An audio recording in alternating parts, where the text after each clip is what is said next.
வணக்கம் மக்களே, இன்றைக்கி அம்மா உங்களுக்கு ஒரு நல்ல ரெசிபி கொண்டு வந்திருக்கேன். அது என்னென்னா மாசி கருவாடு வச்சு ஒரு பொரியல் பண்ண போகிறேன். அது என்ன எப்படி பண்ணணுங்கிறத கிச்சனுக்குள்ளே போய் பார்ப்போம் வாங்க. இப்போது மாசி பொரியல் பண்ணதுக்கான பொருள்களை பார்க்கலாம். மாசி கருவாடு இதுதான் பார்த்துக்கோங்க. இதுதான் மாசி, இப்படி தான் இருக்கும் மாசி கருவாடு.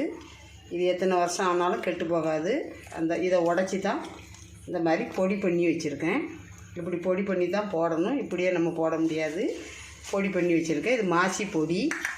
இது மாசி உங்களுக்கு காட்டுறதுக்காக வச்சுருக்கேன். இது மேலப்படத்தில் தான் ஜாஸ்தி கிடைக்கும். இது பாய் வீட்டு ஸ்பெஷல். இதுக்கு பெரிய வெங்காயம் ஒரு 5 வெங்காயம் எடுத்திருக்கேன். நீல வாக்கில் கட் பண்ணி வச்சுக்கணும். பொடி வெங்காயம் கொஞ்சம் ஒரு 50 வெங்காயம் எடுத்திருக்கேன். அதையும் இப்படி கட் பண்ணி வச்சுக்கணும். முட்டை, அதுக்கு தேவையான சோம்பு, கருவேப்பிலை ஒரு குத்து, 1 கப்பு தேங்காய், 2 தக்காளி கட் பண்ணி வச்சுருக்கேன். தேவையான அளவு நம்ம வத்தல் பொடி போட்டுக்கணும்.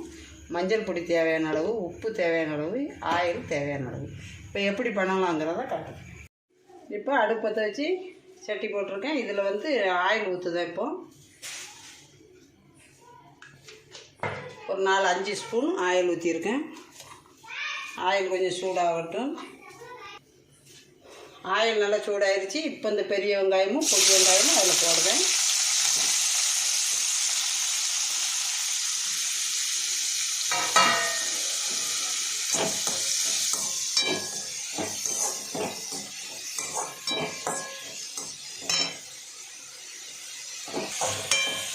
வெங்காயம் கொஞ்சம் வதங்கிக்கிட்டு இருக்குது. இந்த நேரத்தில் இந்த தக்காளியை போட்டுக்கிடுவோம்.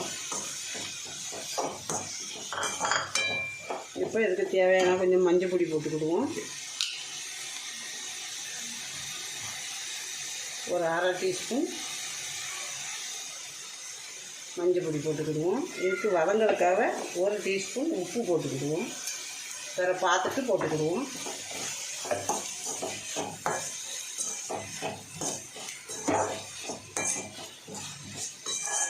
கொஞ்சம் நேரம் வதங்கட்டும். வதங்கிட்டு இருக்க நேரத்தில் நம்ம தேங்காய் அரைச்சிட்டு வந்துடுவோம். சோம்பு உப்பும் போட்டுக்கிடுதேன். மிக்சியில் இந்த ஒரு இது கருவேப்பிலையை போட்டுக்கிடுதேன். இந்த கருவேப்பிலை அரைச்சிட்டா நமக்கு எல்லா சத்தும் கிடைக்கும், வாசமும் இருக்கும். தேங்காய் போட்டுக்கிடுதேன். 1 கப்பு தேங்காயை தட்டுவேன்.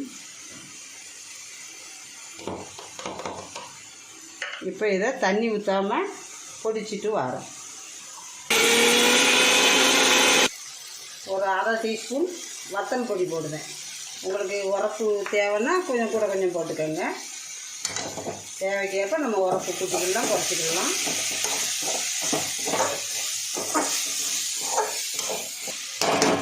இப்போ வத்தப்பொடி போட்டாச்சு. இப்போ இந்த மாசி பொடிச்சு வச்சுருக்கேன். இதை போடுவேன். இதை போட்டாச்சு. இப்போ தேங்காய் அரைச்சிட்டு வந்ததை போடுவேன். தேங்காய் இப்படி தண்ணி ஊற்றாமல் இப்படி தான் அரைக்கணும்.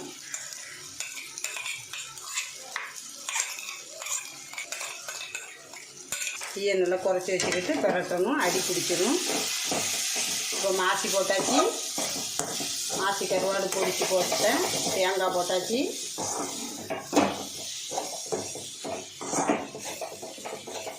தீயை குறைச்சி வச்சுக்கோங்க. இது சப்பாத்திக்கு சாப்பாட்டுக்கு அவ்வளோ ஒரு டேஸ்ட்டாக இருக்கும். சப்பாத்திக்கெல்லாம் அவ்வளோ அருமையாக இருக்கும். இது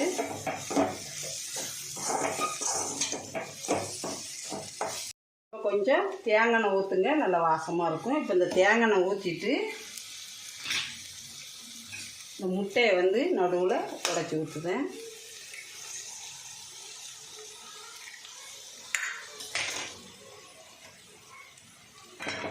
இப்போ நடுவில் இதை கிண்டிக்கிட்டே இருக்கணும்.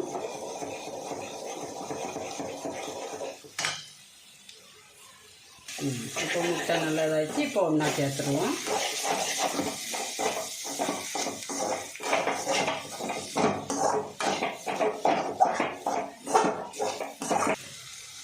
இப்போ எல்லாம் ரெடி ஆயிடுச்சு. இப்போ கொஞ்சம் தேங்காய் பூ அதில் போடணும். கொஞ்சம் தேங்காய் பூ போட்டு ஒரு கிளறி விடுங்க. அவ்வளோ சூப்பராக இருக்கும். சாப்பிட்டு பார்த்துட்டு எப்படி இருக்குன்னு சொல்லுங்கள். இதே மாசி கருவாடை வச்சு இன்னொரு வீடியோவில் உங்களுக்கு ஒரு சம்பல் அரைச்சி காட்டுறேன்.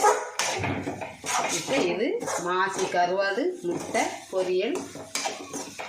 இது சாப்பாட்டுக்கு சப்பாத்திக்கு மாசி முட்டை வச்சு ஒரு பொரியல் பண்ணி அம்மா காட்டியிருக்கேன். எப்படி இருக்குன்னு செஞ்சு சாப்பிட்டு பாருங்கள். சாப்பிட்டு பார்த்துட்டு சொல்லுங்கள். அம்மா மாசி முட்டை வச்சு ஒரு பொரியல் பண்ணி காட்டியிருக்கேன். அது எப்படி இருக்குன்னு செஞ்சு சாப்பிட்டு பார்த்துட்டு சொல்லுங்கள். பிடிச்சிருந்தா லைக் பண்ணுங்கள், ஷேர் பண்ணுங்கள், கமெண்ட் பண்ணுங்கள்.